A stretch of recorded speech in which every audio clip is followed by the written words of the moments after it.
Students, welcome to Joyshree teaching class. এখন এই ভিডিওতে আমরা দেখো তোমাদের পরিবেশ থেকে মডেল 6 সলভ করব।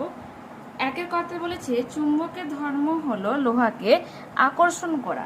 পৃথিবীর টান আবিষ্কার করেন আইজ্যাক নিউটন। 0°C উষ্ণতায় জল জমে বরফ হয়। এক টুকরো কাঠ ও এক টুকরো লোহা রোদে ফেলে রাখলে লোহা আগে গরম হবে। শূন্যস্থান পূরণ করো।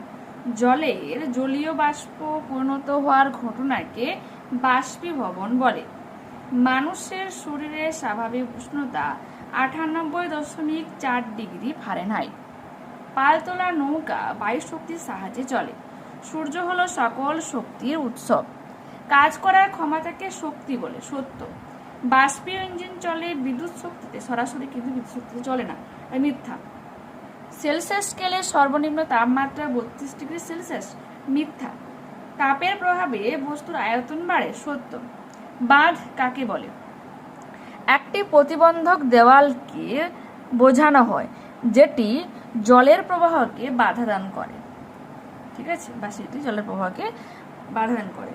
শক্তির নিত্যতা সূত্রটা কি? দেখো কি লিখবো আমরা, যে শক্তির সৃষ্টি বা ধ্বংস হয় না, এটি কেবল এক রূপ থেকে অন্য রূপে পরিবর্তিত হতে পারে, ঠিক আছে। পরবর্তী প্রশ্ন কি রয়েছে, যে পশ্চিমবঙ্গের কোথায় বায়ুচালিত বিদ্যুৎ কেন্দ্র রয়েছে? ফ্রেজারগঞ্জে। পরবর্তী প্রশ্ন, থার্মোমিটারে কোন ধাতু ব্যবহৃত হয়? পারদ। শিশির কাকে বলে? শিশির হলো রাতের বেলা কোনো শীতল বস্তুর উপর জলীয় বাষ্প জমা হয়ে সৃষ্ট এক প্রকার বিন্দু।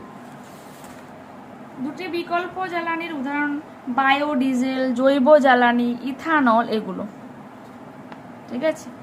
রেল লাইনের জোড়ার মাঝে ফাঁক রাখা হয় কেন? তাপ দিলে কঠিন পদার্থ দৈর্ঘ্যে বেড়ে যায়।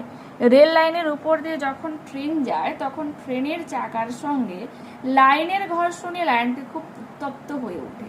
এই তাপে লোহার লাইনটির দৈর্ঘ্য বেড়ে যায় ও সেটি ওই ফাঁকা জায়গা দখল করে। যদি এই ফাঁকা না রাখা হতো তবে লাইনটি দৈর্ঘ্য বেড়ে যেত এবং লৌহ দণ্ড দুটি বিপরীত দিক থেকে একে অন্যর উপর বল প্রয়োগ করত, যার ফলে লাইন বেঁকে গিয়ে দুর্ঘটনা ঘটার সম্ভাবনা তৈরি হয়। পরবর্তী প্রশ্ন, টেপ রেকর্ডারে মূল শক্তি বৈদ্যুতিক শক্তি থাকে, রূপান্তরিত শক্তির নাম হচ্ছে শব্দ শক্তি। জ্বর মাপার জন্য কোন থার্মোমিটার ব্যবহার করা হয়? ডাক্তারি থার্মোমিটার। জলশক্তি থেকে কিভাবে বিদ্যুৎ শক্তি তৈরি করা হয়? আর ডাক্তারি থার্মোমিটারের চিত্র অঙ্কন করো। এই দুটি প্রশ্নের সমাধান দেখো। পরবর্তী ক্লাসে আবারও দেখা হচ্ছে, বাই।